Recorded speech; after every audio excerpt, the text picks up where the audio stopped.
Hi friends, இன்றைக்கி என்ன video பார்க்க போகிறோன்னா, ஸ்டவ் ஆன் பண்ணி ஒரு கடாய் வச்சு தேவையான எண்ணெய் ஊற்றிக்கலாம். உருளைக்கிழங்கு மசாலா எப்படி செய்யலான்னு பார்க்கலாம். எண்ணெய் சூடான பிறகு சோம்பு சேர்த்துக்கலாம்.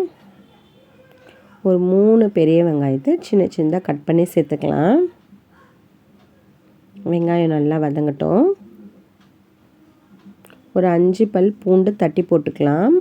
ஒரு 2 பெரிய பச்சை மிளகாவை சேர்த்துக்கலாம்.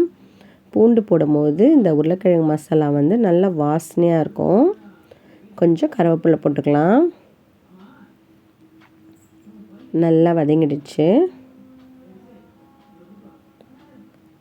என்னோடய சேனலில் ஃபஸ்ட் டைம் பார்க்குறவங்க சப்ஸ்கிரைப் பண்ணிவிட்டு பாருங்கள்.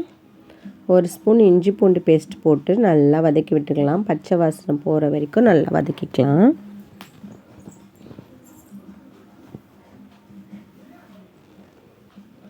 ஒரு 3 பெரிய தக்காளியை சின்ன சின்னதாக கட் பண்ணி சேர்த்துக்கலாம்.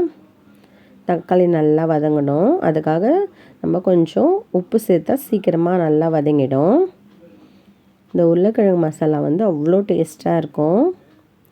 நாங்கள் இன்றைக்கி வந்து எங்கள் வீட்டில் தயிர் சாதமும் உருளைக்கிழங்கு மசாலாவும். இங்கே பாருங்கள், தக்காளி வெங்காயம்லாம் நல்லா வதங்கிடுச்சு. இப்போ நம்ம மசாலா சேர்த்துக்கலாம். ஒரு ஸ்பூன் மஞ்சள்தூள் போட்டுக்கலாம். ஒரு 2 ஸ்பூன் மிளகாத்தூள் போட்டுக்கலாம். ஏற்கனவே நம்ம 2 பச்சை மிளகாய் சேர்த்துருக்கோம். அதனால் காரம் பார்த்து சேர்த்துக்கோங்க. நல்லா வதக்கி விட்டுக்கலாம். ஒரு 5 உருளைக்கிழங்கை நான் வந்து வேக வச்சுருக்கேன். அதையும் சேர்த்துக்கலாம்.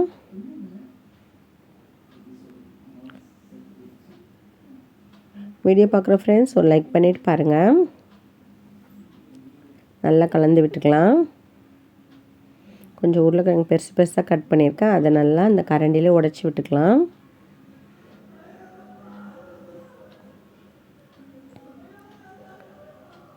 இந்த உருளைக்கிழங்கு மசாலா வந்து அவ்வளோ டேஸ்ட்டாக இருக்கும். கொஞ்சம் பெருங்காயம் போட்டுக்கலாம்.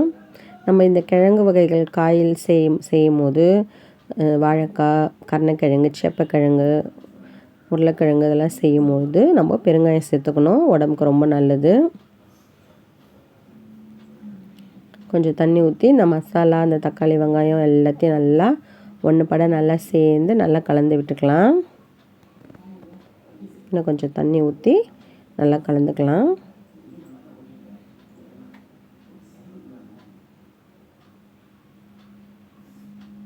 உப்பு கொஞ்சம் கம்மியாக இருந்தது. உப்பு கொஞ்சம் போட்டு கலந்துக்கலாம்.